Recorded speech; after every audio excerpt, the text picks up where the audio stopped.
Hello, biology students. My name is Liz Barnes, and I'm a biology professor who studies evolution education. Today, I'm really excited to introduce you to some important concepts in evolutionary biology. In your course this semester, you're going to be learning about evolution, and this video is meant to give you a head start on that material. But what is evolution exactly? So in biology, evolution is really just a change in population of organisms over time. And biologists study how evolution has happened in the past and how it's still happening today. Evolution is considered by biologists to be the foundation of our entire discipline, with many biologists saying that nothing in biology fully makes sense until we take into account evolution. Because evolution explains so much about biology. Evolution explains how organisms came to function the way they do, and how many organisms are such a good fit to their environment. And evolution solves the age-old conundrum in biology of why is life so diverse, but also incredibly similar in some of the most fundamental ways, like our DNA. For example, even though species are so different, humans share approximately 96% of their DNA with chimpanzees and 60% of their DNA with a banana. Evolution explains this through the idea that all of life has evolved from a common ancestor.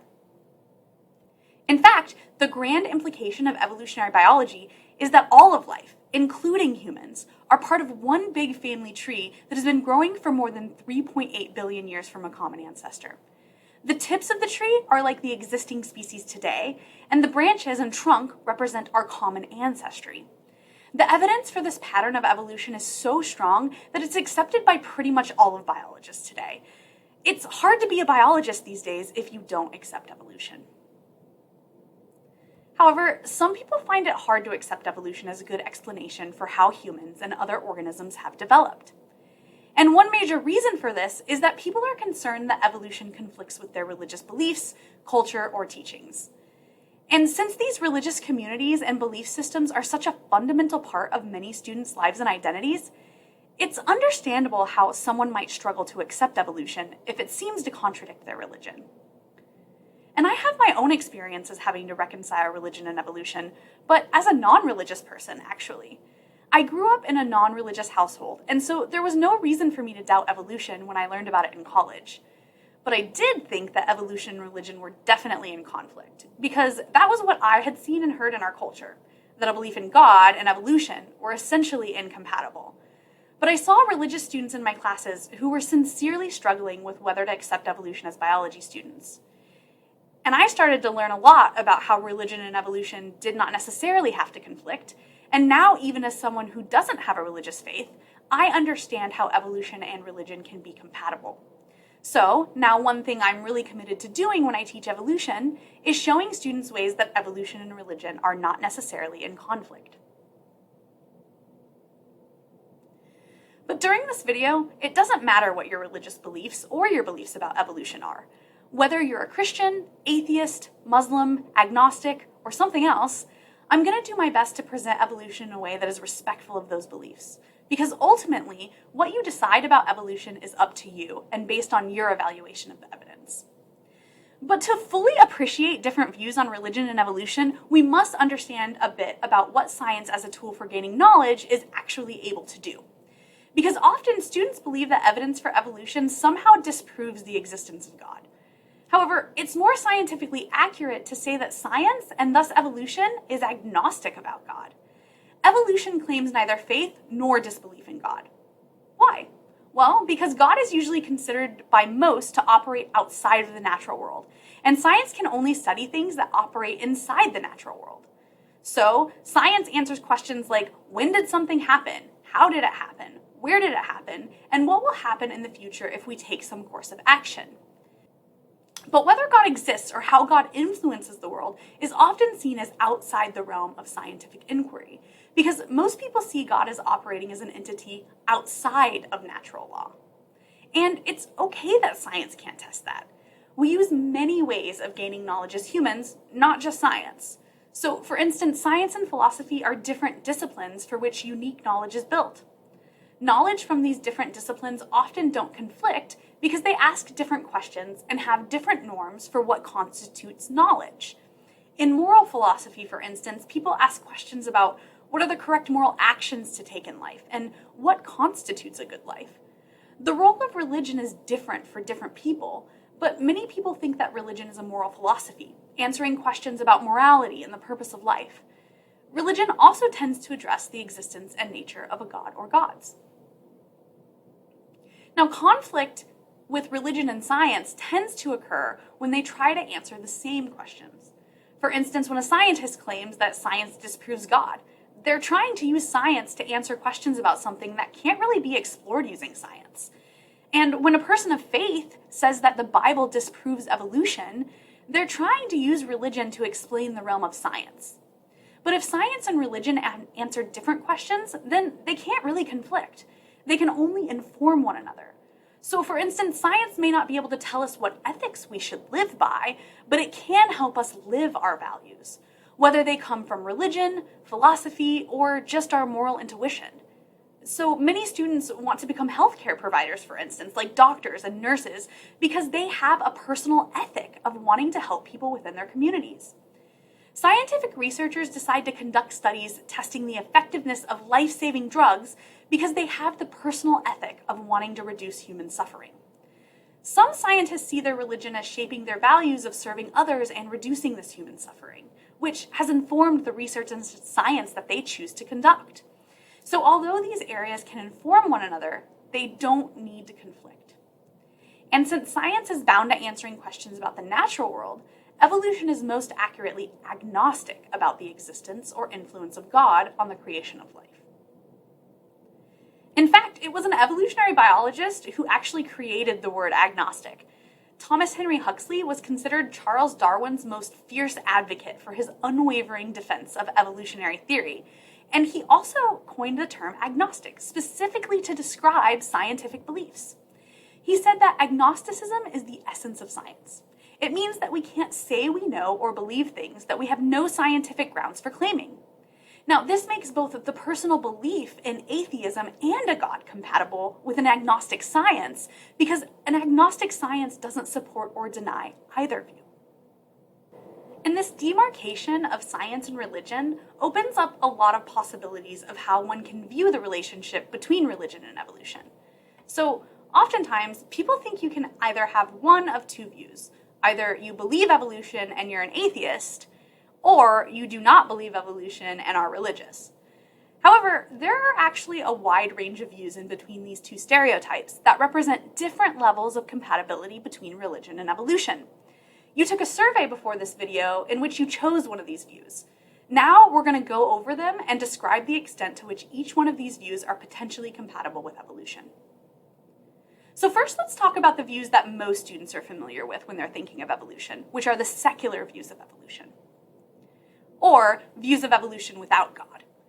So first, there's atheistic evolution, which is the most extreme in terms of seeing religion and evolution as incompatible. So those who adopt atheistic evolution believe that all of life shares a common ancestor, as depicted by this tree of life here. And they also believe that a god or gods was not involved in this process. Most of the time, these individuals don't believe in God at all. But there is also agnostic evolution, which is also a secular view of evolution. Agnostic evolution represents those who believe that all of life shares ancestry, but they remain uncertain of whether any god or gods was involved in evolution. Now, neither of these views are in direct conflict with scientific evidence, so those who hold these views tend to be considered accepting of evolution. Next, let's talk about the other end of the spectrum, where there are views that can conflict with scientific evidence. So we refer to these views as special creationism because according to these views, groups of organisms are created separately from one another rather than sharing a common ancestor. For instance, human special creationism is the idea that all of life on Earth shares a common ancestor except for humans, who were specially created by God separately from the rest of life on Earth. So this would be like the one big tree of life like we saw before, but with humans growing separately, like a blade of grass away from the rest of the tree. And this is where you start to see a deviation from the cohesive tree of life that's supported so heavily by scientific evidence. Further, for some people, They believe in a sort of hybrid special creationism with evolution, and we call this the created kinds view, because these individuals believe that God created groups of organisms like birds, reptiles, and plants separately from one another, and then these kinds evolved and diversified. So this would be more like an orchard view of life, in which there are many trees of life created separately from one another.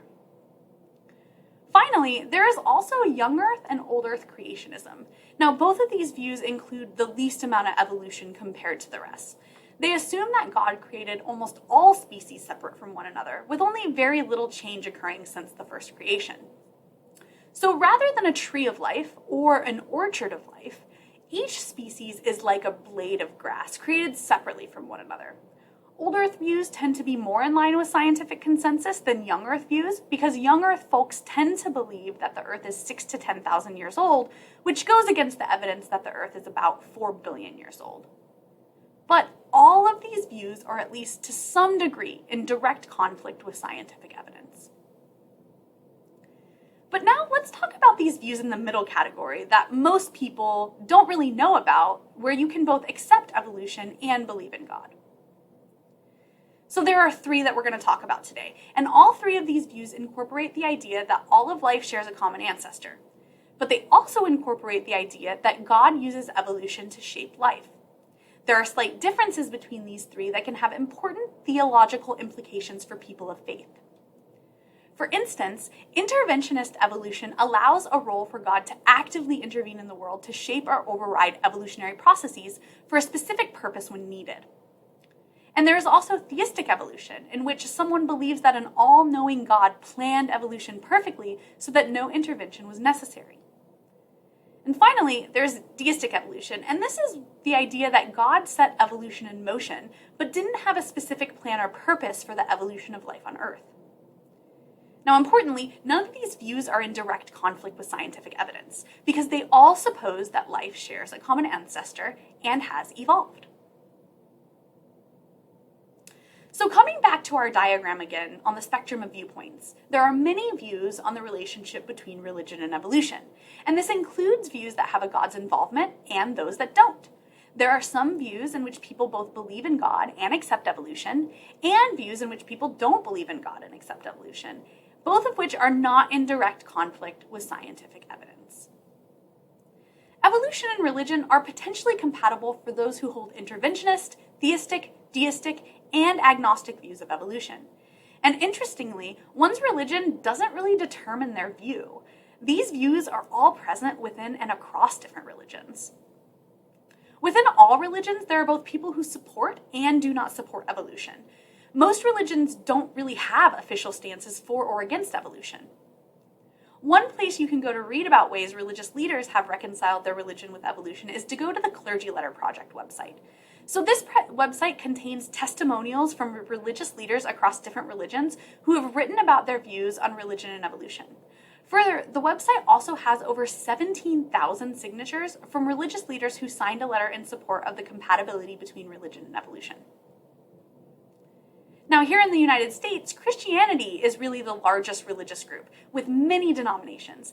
And really, none of these denominations have official stances for or against evolution. There's certainly perceived conflict with evolution in certain Christian communities based on their specific interpretation of the Bible, but this is not attributable to the official teachings of the religion. Within these denominations, the churches generally approve of accepting or rejecting evolution. They simply don't tend to see the science of evolution as ultimately having to conflict with the religion. Most rejection of evolution is specific to the culture of somebody's religious community. So the specific church someone attends and the beliefs of their friends and family that share their religion. Now, most of the time, this really comes down to the extent that people within that religious culture believe in the literal creation story within Genesis in the Bible. And although Christian denominations don't have official stances on evolution, some of the leaders within these denominations have spoken about their own views on evolution and what they think of reading Genesis literally. So for instance, the current Pope said, "When we read about creation in Genesis, we run the risk of imagining that God was a magician with a magic wand able to do everything. But that is not so. God is not a magician, but the creator who brought everything to life." And he goes on to say that evolution in nature is not inconsistent with the notion of creation because evolution requires the creation of beings that evolve. And this again underlies the idea that life-sharing ancestry is not incompatible with God also creating life. And it's not just religious leaders that have said this, but also evolutionary biologists as well. So do you remember Theodosius Dobzhansky, who said that nothing in biology makes sense except in the light of evolution? Well, he was a pioneer scientist in evolutionary biology, and in that very same essay where he wrote that quote, he also talked about how he reconciled his religious faith with evolution. So he said, "I am a creationist and an evolutionist. Evolution is God's or nature's methods of creation. Creation is not an event that happened in 4004 BC. It is a process that began billions of years ago and is still underway." Does evolutionary doctrine clash with religious faith? It does not. In addition to historical evolutionary biologists, some modern evolutionary biologists also hold this view. So Joseph Graves is an evolutionary biologist at North Carolina Agricultural and Technical State University, and he's contributed greatly to our understanding of how evolution shapes the way that we age. So have you ever wondered why we have to get older? And why do mice age faster than humans? Well, Dr. Graves' work has contributed to our understanding of that greatly. He's also known for his advocacy for evolution education and the idea that evolution and religion don't have to be in conflict. And there are also examples of prominent evangelical Christian scientists that promote harmony between religion and evolution. So Dr. Francis Collins is an influential biologist. He served under 3 United States presidents as the director of the National Institutes of Health and was the leader of the first group to decode the human genome. He's also open that he's an evangelical Christian and founded a whole organization, as well as wrote a New York Times best-selling book advocating for the harmony between evolution and religion. And it's not just Christian scientists. There are also evolutionary biologists from Hindu, Jewish, Buddhist, and even Muslim backgrounds. So Fatima Jackson is an example of a Muslim scientist who studies evolution. She studies how humans and plants co-evolve and was awarded the 2020 Charles Darwin Lifetime Achievement Award from the American Association of Physical Anthropologists. So then what is the actual evidence for evolution that has been so convincing to all of these biologists? Well, we will go over 4 major areas of evidence: the fossil record, similarities between organisms, biogeography, and direct observation. So one of the most striking pieces of evidence for evolution is the fossil record. So when we explore the dirt and rock on Earth that has been formed from the ages and ages that came before us, we discover the fossilized remnants of fantastical creatures that we no longer see on the face of this planet. Dinosaurs, flying reptiles, and ancient creatures that look mysteriously like human-chimpanzee hybrids. But most of these creatures are now extinct. We no longer find them here. So we know for a fact that life now looks much different than it did in the past. And these fossils were deposited in clear patterns throughout time, because layers of Earth are deposited in somewhat of a predictable pattern. So this is the Grand Canyon, and you can see different geological layers in the canyon. So over millions of years, water has eroded the rocks and revealed these layers. And this type of layering can be found all over the world. So one reason we know an asteroid killed the dinosaurs is because asteroids are rich in a substance called iridium. And there is an iridium-filled geological layer across the entire globe that dates back to 60 million years ago, right when the dinosaurs went extinct. So we can look at these layers and actually see what life looked like before and after that iridium layer by examining the fossils. And when we do that, we see that almost all dinosaur fossils, except for birds, are absent after that layer. And when we look broadly at the order in which fossils are found, we can actually see species changing throughout time throughout these layers. For instance, we have an incredible fossil record that depicts the evolution of horses very clearly throughout these geological layers. And the order that fossils are deposited match exactly what we would expect if life all shared common ancestry. So we have never found fossils of humans, for instance, among fossils from millions of years ago before other apes appeared in the fossil record. We only find humans after the other great apes appear, and that's exactly what we would expect to see if we evolved from other great apes. Now, we also see similarities between organisms today that strongly support the idea that they once shared a common ancestor. So, biologists have determined that birds evolved from carnivorous dinosaurs. Birds were essentially the only dinosaurs that survived the asteroid strike 60 million years ago, so technically not extinct.